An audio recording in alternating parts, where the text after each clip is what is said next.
చేపలు, రొయ్యలు, పీతల వంటి వాటిని పెంచే విధానాన్ని ఏమంటారు? ఏమంటారంటే ఆన్సర్ ఖచ్చితంగా అందరూ పెట్టుంటారు. B aquaculture. ఇక్కడ మనం మిగతా ఆప్షన్ల గురించి కూడా ఈజీగా ఎలా గుర్తుపెట్టుకోవచ్చో సింపుల్ కోడ్‌తో చెప్పుకుందాము.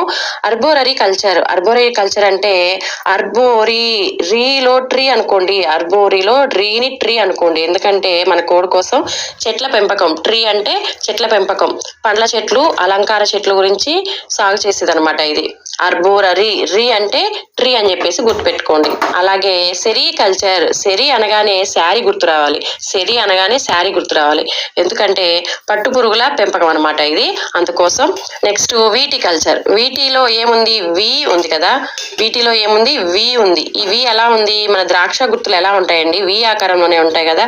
వీటికల్చర్ అనగానే ద్రాక్ష సాగు అని చెప్పేసి గుర్తుకు రావాలన్నమాట. గమనించండి ఫ్రెండ్స్. ఆక్వా కల్చర్ అనేది ఆక్వా అంటే కూడా వాటర్ అని అర్థం అండి. లాటిన్ భాషలో ఆక్వా అంటే వాటర్ అని అర్థం.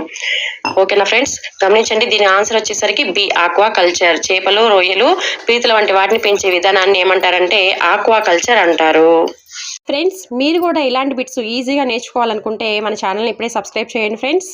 చదువుని సులభం చేయడమే మన ఛానల్ యొక్క మెయిన్ థీము. గమనించండి ఫ్రెండ్స్, డిఎస్సికి ప్రజెంట్ వస్తున్న ట్రెండీ క్వశ్చన్స్ మన ఛానల్లో షెడ్యూల్ ప్రకారం ప్రాక్టీస్ అనేది జరుగుతుంది. ఇంట్రెస్ట్ ఉన్న వాళ్ళు ఇప్పుడే సబ్స్క్రైబ్ చేయండి. అలాగే నా గ్రూప్ వాట్సాప్ గ్రూప్లో జాయిన్ అవ్వండి. Thank you friends.